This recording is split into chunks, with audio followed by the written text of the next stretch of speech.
Turkishcoup, more fallout from the war in Syria.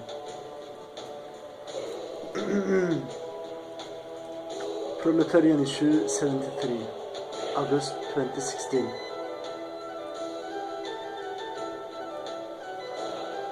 Whoever turns out to have been behind the recent coup attempt in Turkey, it would seem that US imperialist hegemony over the Middle East has suffered another serious blow. The increasingly likely ignominious collapse of imperialism's 5-year proxy war against the nation of Syria continues to send shockwaves through the Middle East and beyond.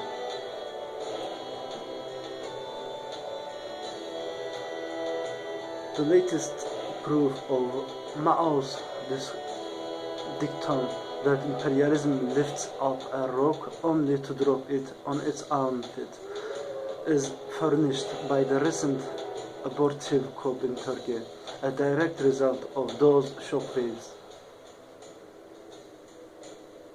Attemptedcoup. For about 12 hours from the night of Friday 15th July to the morning of Saturday 16th July, the fate of Turkish President Recep Tayyip Erdogan's leadership hung in the balance. Military rebels closed both bridges over the Bosphorus Strait, using helicopter gunships and F-16 jets to attack targets in the economic and political centers of the country, Istanbul and Ankara, and plans to attack the parliament building in the capital.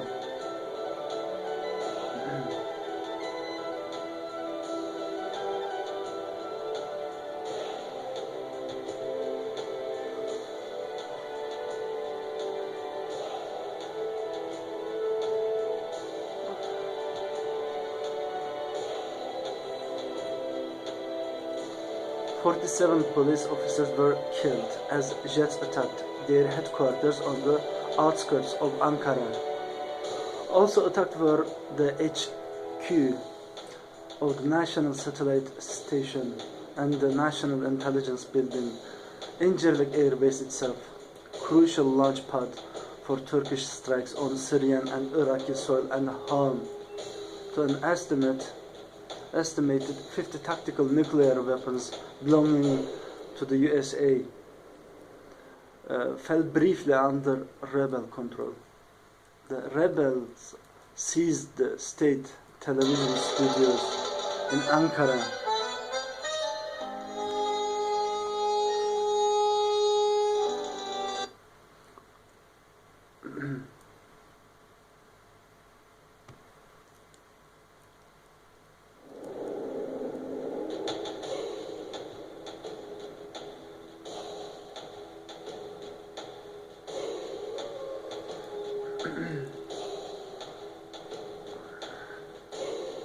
The rebels seized the state television studios in Ankara and forced staff to broadcast a statement. Erdogan himself is said to have been the target of a failed assassination bid in the seaside resort of Marmaris. In the space of a few hours, the attempted coup claimed the lives of about 300 people. The government responded swiftly. Arrests began as early as 2 a.m. on Saturday. The television stations were secured by the government, and the rebel commander at Incirlik was detained.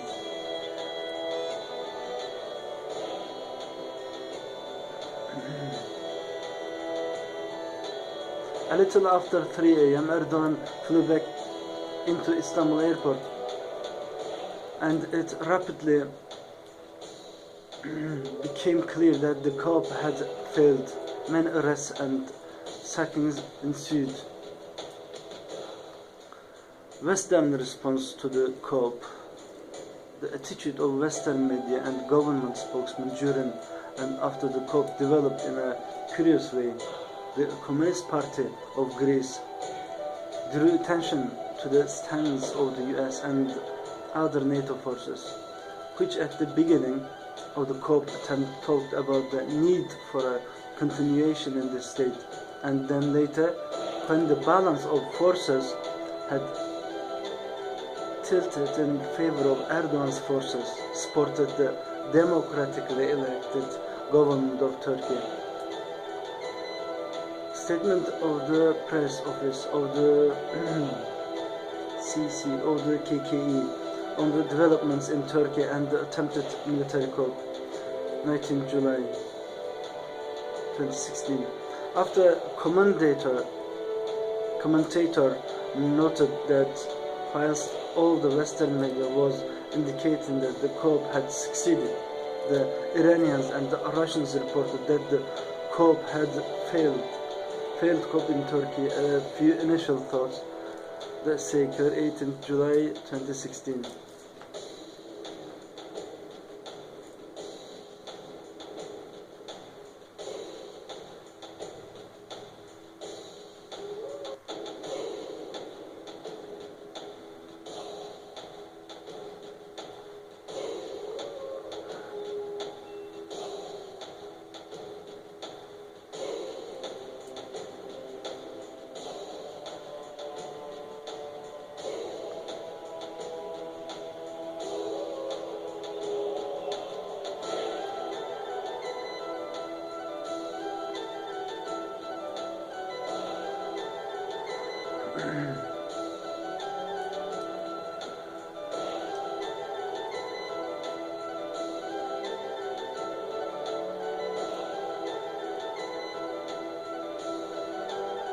In fact, BBC Arabic, Sky News Arabic and the US networks all jumped the gun, claiming Erdogan was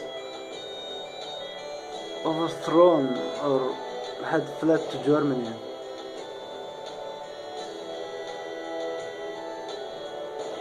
In short, it seems that the surprise for the West was less that the coup happened in the first place than that it was so decisively suppressed.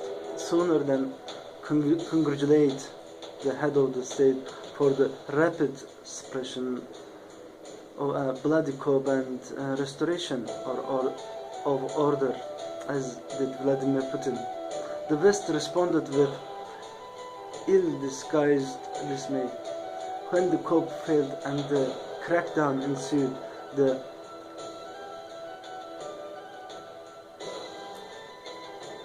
ignominious fury over breaches in the rule of law knew no bounds.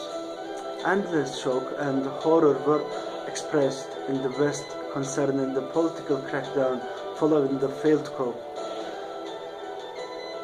Though the number of arrests and sackings in the military, judiciary and education system post-coup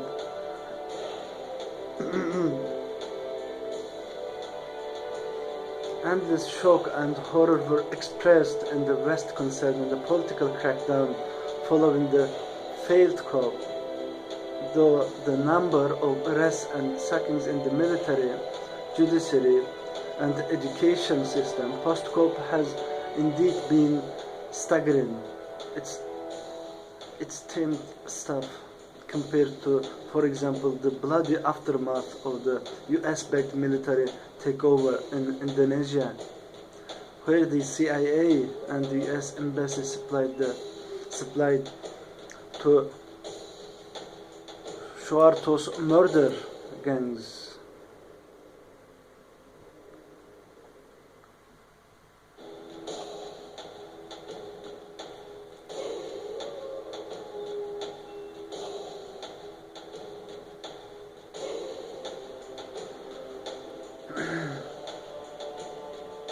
Endless shock and horror were expressed in the West concerning the political crackdown following the failed coup.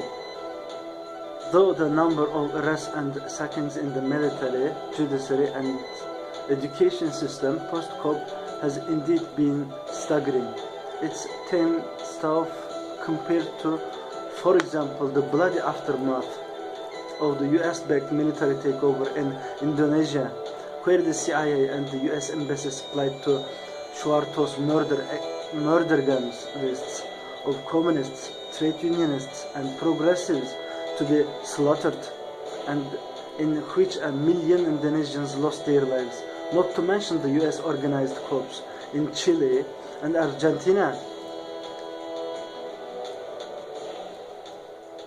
Doubtless the net has been cast wide and may well include progressive enemies of Erdogan as well as coup sympathizers. But we can be sure that had the coup prospered and thrown up some replacement stooge to keep Turkey firmly shackled to NATO, a discreet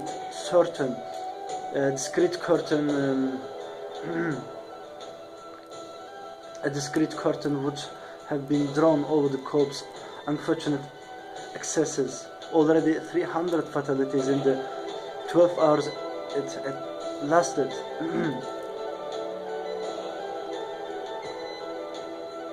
The past record of successful army coups in Turkey, every 10 years or so, at first blush seems to justify the vast scene. The past record of successful army corps in Turkey every 10 years or so at first blush seems to justify the vast-seeming confidence that this one would go the highway, that the negative outcome this time around has bucked the trend, perhaps as an indication of just how radical a geopolitical rethink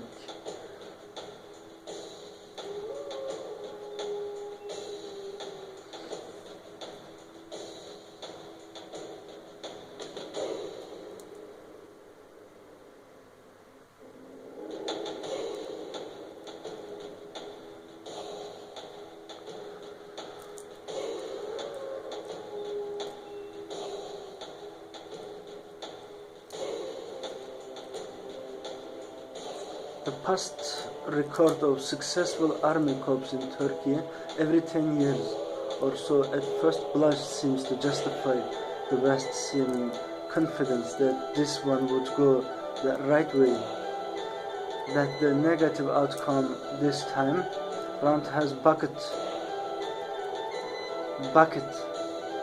the trend, perhaps is an indication of just how radical geopolitical rethink is being forced upon Turkey by the crisis in the Middle East, upsetting old certainties and turning yesterday's allies or imperial overlords into tomorrow's enemies.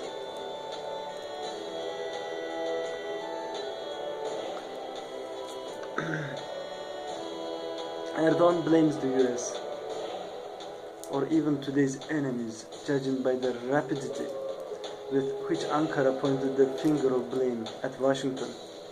The Labor minister plainly stated that America is behind the coup, and Erdogan blamed Obama for resisting demands for the extradition of his one-time ally and now public enemy number one, the US-based Islamic cleric Fethullah Gulen, now painted as the chief instigator of the coup. In a scarcely veiled attack on the US, Erdogan declared that any country that supports Gulen is an open enemy of Turkey.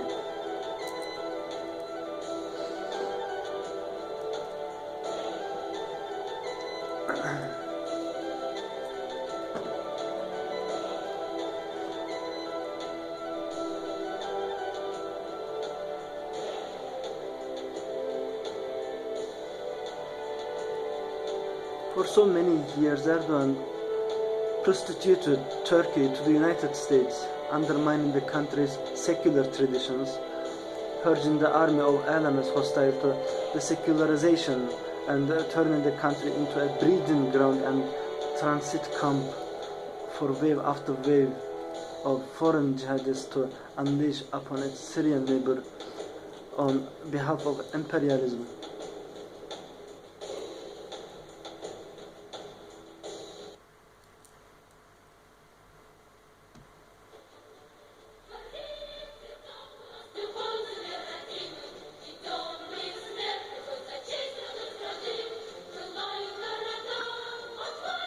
For so many years, Erdogan prostituted Turkey to the United States, undermining the country's secular traditions, purging the army of elements hostile to the secularization, and turning the country into a breeding ground and transit camp for wave after wave of foreign jihadists to unleash upon its Syrian neighbor on behalf of imperialism. And now that the US proxy war against Syria has so spectacularly backfired, Turkey is reaping the whirlwind. From being a prime tool for the destabilization of Syria, Turkey has itself become destabilized. Thousands of Syrian refugees, uprooted from their homes by the war, and uncertain and elegance now fester in Turkish camps. Islamic State has begun to bite the hand that feeds it, bombing the airport in Istanbul. Worse still, having failed in his annexationist dreams of carving out Turkish enclaves on Syrian soil, Erdogan must now sit and watch whilst Washington pursues its presently preferred Balkanizing agenda, playing on Kurdish aspirations for autonomy in the hope of thereby weakening Syrian unity. Small wonder then that Erdogan should start to reconsider who today is friend and who is foe, moving to normalize relations with Syria and Russia and denounce US meddling.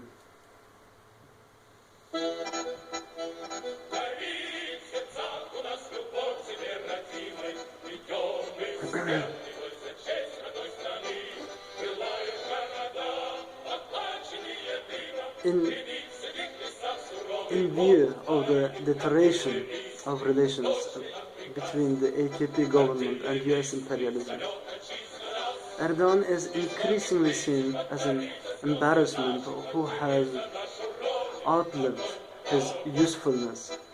Worse, he is seen as a dangerously volatile and unpredictable leader at the helm of a NATO member state that is custodian of a massive nuclear arsenal and has a crucial strategic role to maintain and acting as a buffer against Russia. Whether or not Washington directly engineered the coup, the fact remains that replacing Erdogan with a more reliable flanker, one readier to tuck in behind US plans for the region, is a pressing requirement of US imperialist interests. And as we must ever remember, for imperialism there are no permanent allies. For imperialism there is only permanent interests. There are only permanent interests.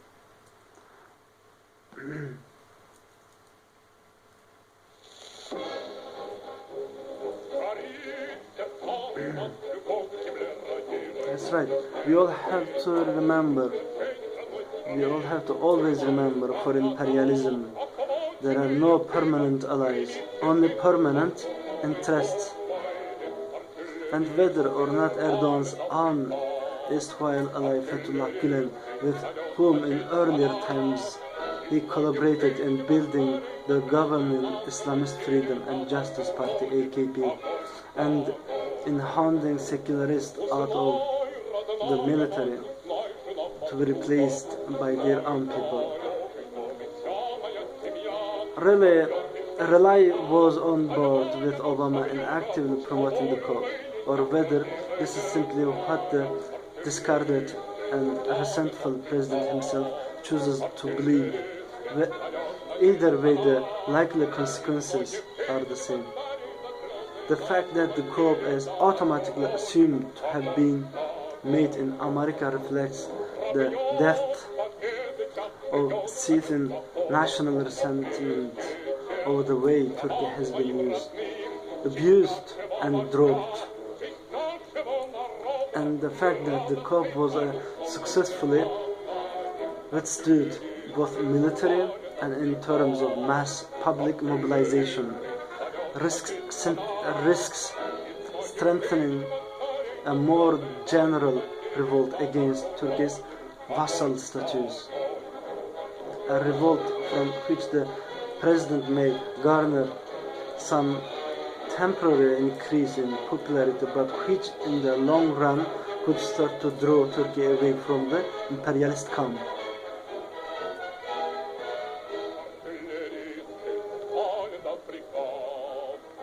Nor is the notion that the United States is resisting Turkish cause for Gülen to be extradited to his home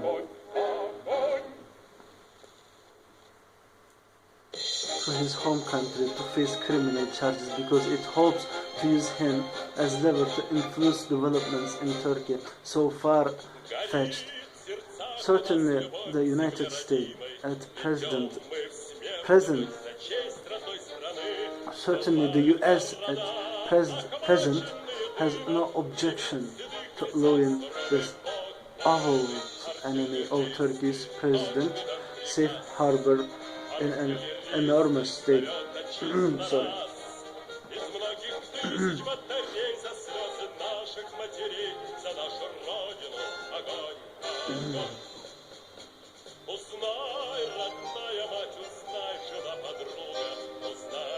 Let's read it again, just in case.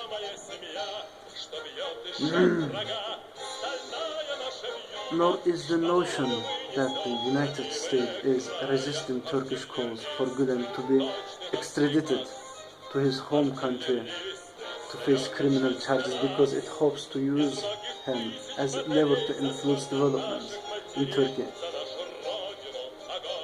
so far-fetched. Certainly the United States at present has no objection to allowing this avowed enemy of Turkey's president safe harbor in an enormous state in Pennsylvania, from which he is able to organize a fleet of private schools, publishing ventures and charitable projects.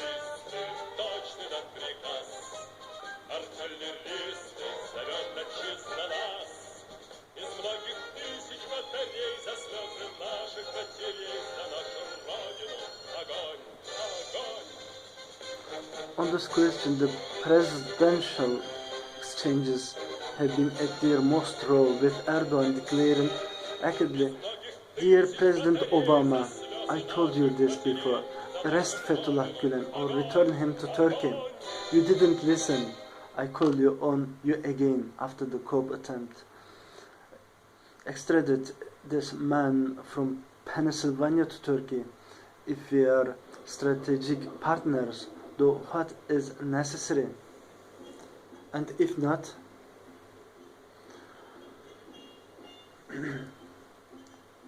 Obama's pivot to nowhere."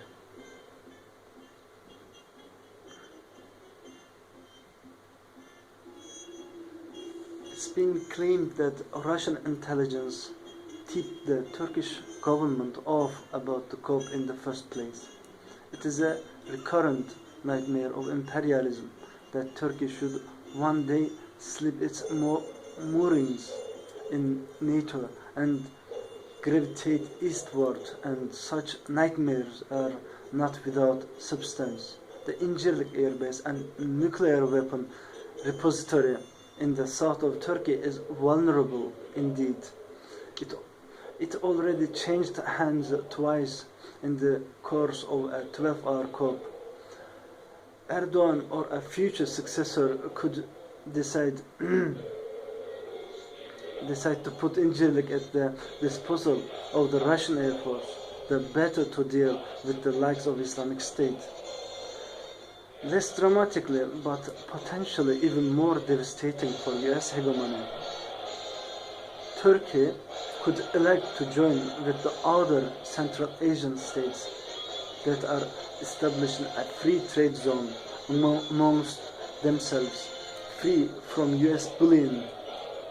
See, for example, the Financial Times article that recently pointed out relations with Western allies have become transactional. Erdogan has mused about whether the country would be better served inside other alliances, such as the Eurasian Economic Union, brainchild of the Russian president, or the Shanghai Cooperation Organization, rather than in NATO or an EU that has no real plans to admit Turkey. The fate of Turkey lies in Erdogan's hands, by David Gardner, 26 July 2016. And one particular economic development will be sending shivers up spines in the West.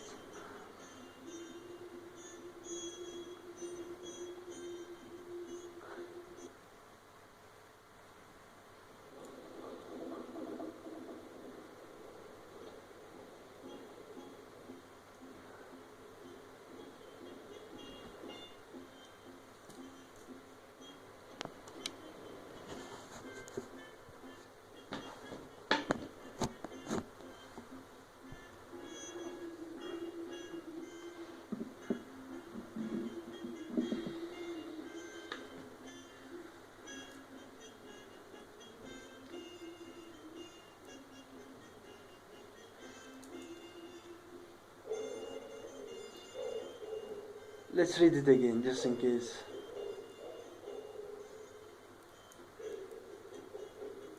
Obama's pivot to nowhere. It's been claimed that Russian intelligence tipped the Turkish government off about the coup in the first place. It is a recurrent nightmare for imperialism that Turkey should one day slip its moorings in NATO and gravitate eastward, and such nightmares are not without substance. The Incirlik air base and nuclear weapon repository in the south of Turkey is vulnerable indeed. It already changed hands twice in the course of a 12-hour coup. Erdogan or a future successor could decide to put Incirlik at the disposal of the Russian Air Force, the better to deal with the likes of Islamic State. Less dramatically, but potentially even more devastating for US hegemony, Turkey could elect to join with the other Central Asian states that are establishing a free trade zone amongst themselves, free from US bullying. See, for example, the Financial Times article that recently pointed out relations with Western allies have become transactional. Erdogan has mused about whether the country would be better served inside other alliances, such as the Eurasian Economic Union, brainchild of the Russian president, or the Shanghai Cooperation Organization, rather than in NATO or an EU that has no real plans to admit Turkey. It's article from The Fate of Turkey Lies in Erdogan's Hands by David Gardner, 26 July 2016.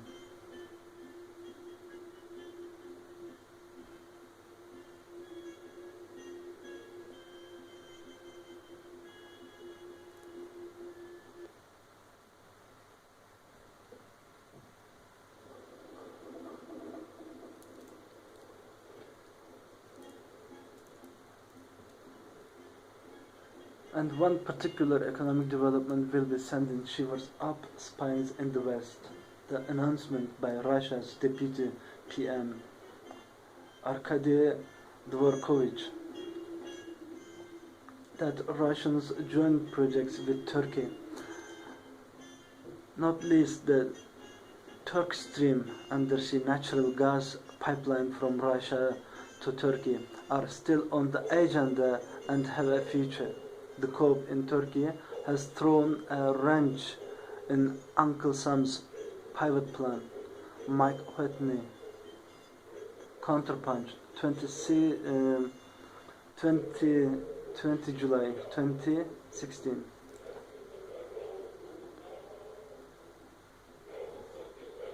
There is even a chance of Turkey either leaving or being expelled from NATO, as threatened by John Kerry. recently. See, Turkishcoup could threaten countries' NATO membership. John Kerry suggests. Independent. Article from Independent newspaper. 18 July 2016. The failure of the coup against the elected government in Turkey has a temporary feather in the cap of the opportunist Erdogan. The failure of the coup against the elected government in Turkey has a temporary feather in the cap of the opportunist Recep Tayyip Erdogan, who will undoubtedly try to use this opportunity to further crush all progressive as well as reactionary resistance to his despotic rule. May later be seen in retrospect to be a key moment in the unraveling of US hegemony, opening up rich new potential developments for all the countries of the region, and not last for the Turkish masses.